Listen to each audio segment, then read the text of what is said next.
Hi,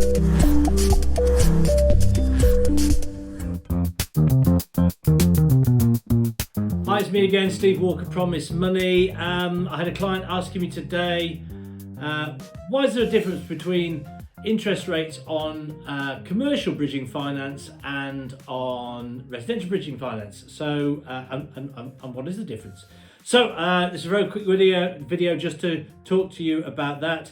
So, commercial property, it's less attractive. In simple terms. So if a lender's looking to secure on a residential house, they know there's queues of people looking to buy residential property, and it's dependent on their own personal income, and most people have got jobs, so it's not such a big issue. When it comes to commercial property, then it's less saleable, it takes longer to sell, and very often with commercial property, the ability to afford it is going to come from the rent, and that's going to come from a business. So you depend upon the success of a business. So it is higher risk, more difficult to sell. That's the reason the rates are generally higher. So lenders are going to be looking not only for a higher rate, and we're probably talking about a rate of between, 20 and 30% higher quite easily. So right now, residential rates probably start at 0.55. To be fair, that's the lender just putting that out there as a bit of a loss leader. They don't write much at that. So probably at 0.65% per month through to 1% per month. That's the typical sort of range of residential rates. Whereas your commercial bridging rates are going to be more like 0.8% to 1.1, 1.2. So you can see it's a little bit higher. And on the loan to values, your residential lenders are going to go to 75% loan to value. Your commercial lenders, most are probably around about 65% loan to value. There are a few that go to 70, but they're not keen to go any more than that. So you can see that you can borrow less on commercial and you're going to pay more for it. So what do you need to do to make things better, I suppose? Well, if you're going into the commercial sector and you're looking for bridging finance, you want to have as many lenders available to you, and you want to have those prime lenders, the ones that are going to offer the better rates.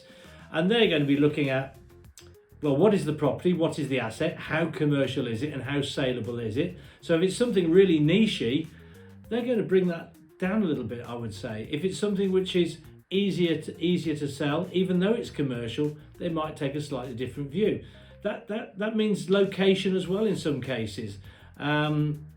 If you're doing conversions to residential and things like that, there are some lenders who say, well, the southwest at the moment, we're not very keen on that, but if it's in inner London, yeah, we love it. So that's going to have an impact. If you're buying with commercial buying commercial property with bridging finance, there's going to be the question of why.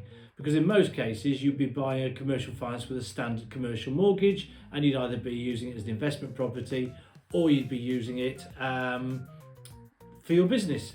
So if you're buying on bridging, the chances are you might be either getting it on a very, very quick sale, you want to nick it there and then, which is fine, but very often you're buying it with a view to doing things to it. So it could be you're buying commercial property with a view to converting it.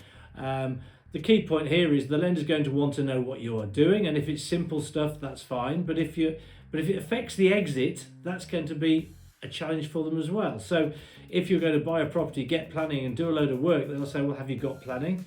Are you qualified to do that work? Who's going to do the work? And it raises all these questions which can ultimately affect the rate and the loan to value you get.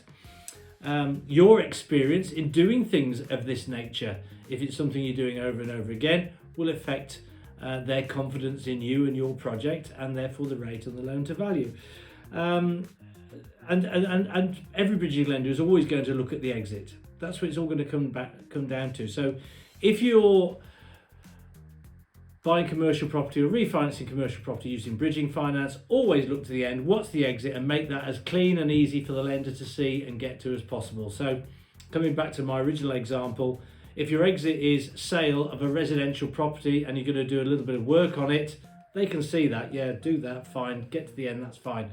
If it's big work and you're talking about doubling the value of the property, then they're going to want to know more about the work you're going to do. They're going to scrutinise that more, and it's a little bit higher risk, and it's starting to get into development finance territory. So it's not a light refurbishment, it's more heavy refurbishment or mild development. So the rates are going to go up. And if compare that to your commercial property, where you're going to be doing something which is fairly speculative. That's where the lender's going to get nervous. So keep it as clean and easy as you possibly can. Talk to somebody like us about your plans before you commit. And if timescales aren't against you, then let's look at other ways in which you might be able to raise the money. If you do need bridging finance and you're securing it on a commercial property, well, have you got a residential property over here which currently isn't fully invested, where you might get a significantly better rate? Use that as your security, and that gives you the cash to go and do the work on your commercial property. So lots of ways of skinning the cat, but there's a quick overview for you on commercial bridging finance and why it costs more. As ever, if you need more information, go to our YouTube channel, please subscribe, please share, or get in touch with us at promisemoney.co.uk, and check out our other playlists, our YouTube playlist, because you'll find an awful lot more information there as well on related issues. Hope that's helpful. Catch you soon. Bye bye.